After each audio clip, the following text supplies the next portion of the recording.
प्रणाम भक्तों।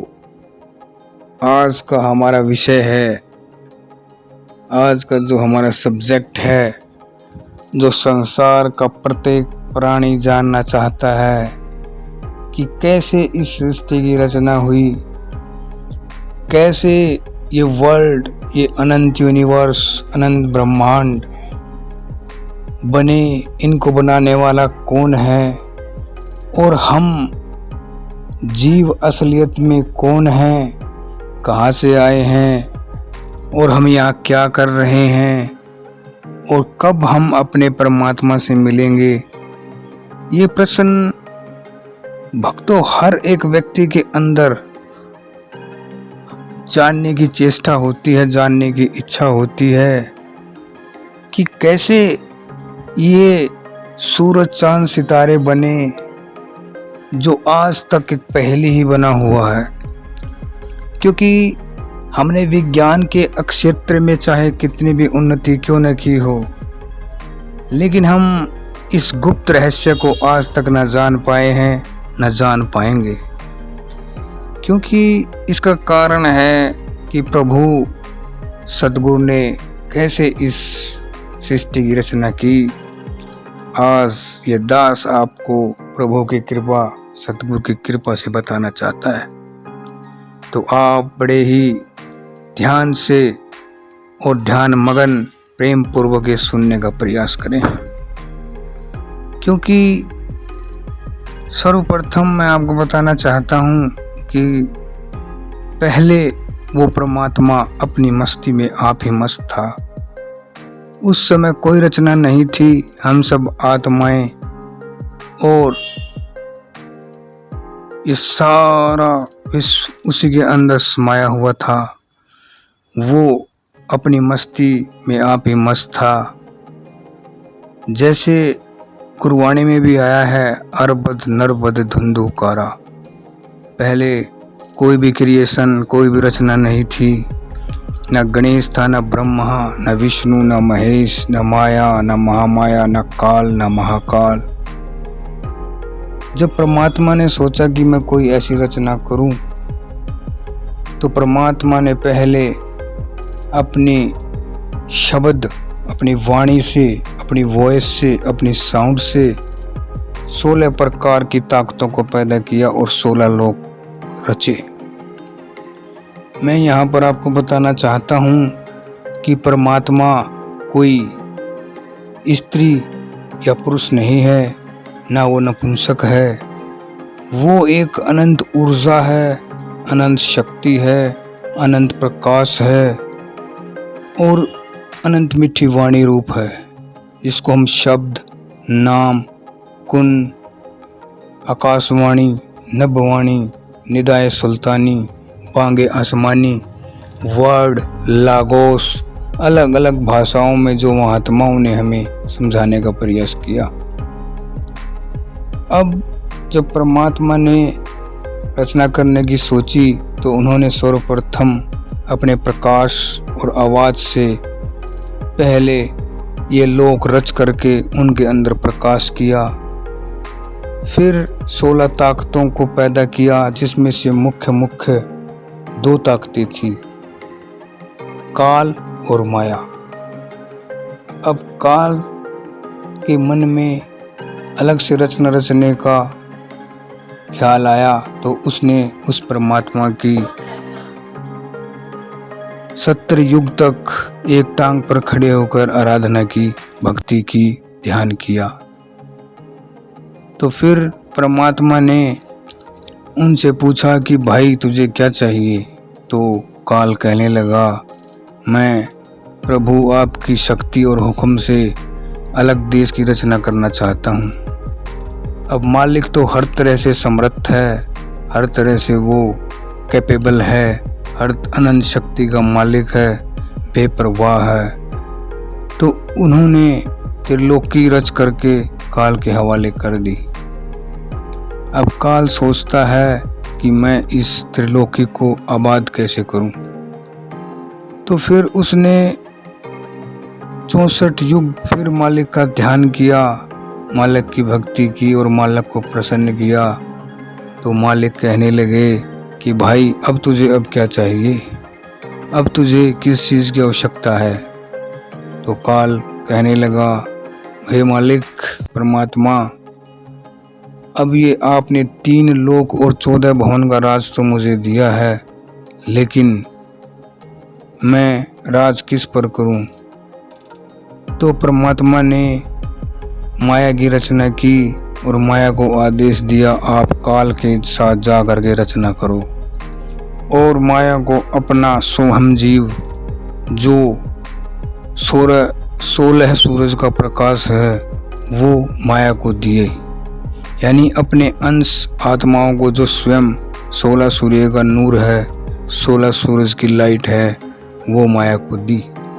अब माया के साथ मिलकर काल ने रचना आरंभ की, यानी काल पुरुष पहला पुरुष बना और माया पहली स्त्री बनी।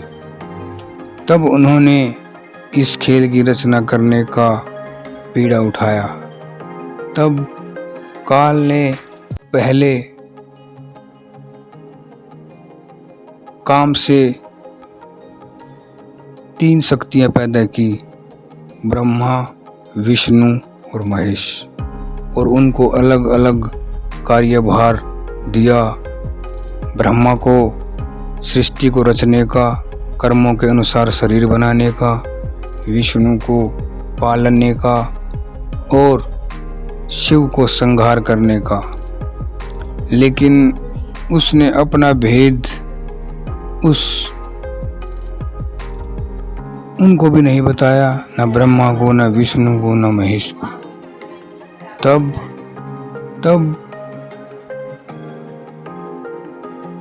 तब काल ने 84 लाख प्रकार के शरीर बनाए और 4 प्रकार से पैदावार करने के साधन बनाए। नंबर 1 जेरस, जो जेर से पैदा होते हैं, जो काम से पैदा होते हैं और पैदा होते समय जेर में लिपटे रहते हैं। नंबर 2 अंडज, जितने भी पक्षी जगत है वो सब अंडे से पैदा होते हैं। नंबर 3 सेतज, जो मौसम की तब्दीली से पैदा होते हैं या पसीने आदि से पैदा होते हैं, जैसे जुएं। और चौथा जो प्रकार बनाया था वो उत्पज, जैसे बरसात में घास फूस अपने आप उग जाती है या मच्छर इत्यादि अपने आप पैदा हो जाते हैं। अब काल ने इन शरीरों की रचना की और इसका जो भार दिया वो अलग अलग अपने पुत्रों ब्रह्मा, विष्णु, महेश को बांट दिया। अब उसने आत्मा को कर्मों के जाल में फंसाया। पहले तो उसने इंद्रिय और विषय बना दिए, उसके बाद उसने पाप और पुण्य का जाल डाला, यानी कर्मों के अनुसार जीवों को फंसा दिया। यानी अच्छा कर्म करो तो अच्छी योनियों में जाओ, स्वर्गों में जाओ, या बुरे से बुरे कर्म करो तो बुरी बुरी योनियों में जाओ या नरकों में जाओ। उसके बाद जब वहाँ का फल ख़त्म होता है तो दोबारा 84 के जेल खाने में आत्मा धक्के खाती है और वही 84 का चक्कर चलता रहता है। लेकिन जैसे महात्मा चरणदास जी ने भी कहा है, पाप पुण्य के सत्य ही ठहर रहा ब्रह्मंड, इन दोनों के मिटत ही हो तो खंडो खंड। विरले जन को होता है पाप पुण्य की सूझ, सोई उतरे भवजाल से बहुते रहे अरूज। इसी बात को कबीर साहब ने भी समझाया है। 3 लोक का पिंजरा भया, पाप पुण्य दोए जाल, सकल जीव सावज बहे एक अहेरी काल। काल सबका शिकार कर रहा है, लेकिन इस गुप्त भेद को परमात्मा ही जानते हैं और वो यहाँ पर संत रूप में आते हैं मानव बनकर, ताकि अपनी आत्माओं को वापस अपने घर ले जा सके। अब पाप पुण्य का जाल डालने के बाद इंसान यहाँ आकर या पाप करेगा या पुण्य करेगा।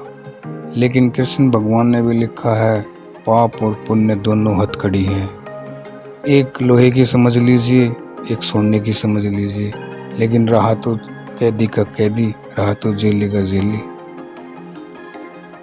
अब इस भेद को संतों ने ही आकर के खोला है और वही हमें ब्रह्म देश के पार ब्रह्म में हमें ले जाने में पूरी मदद करते हैं।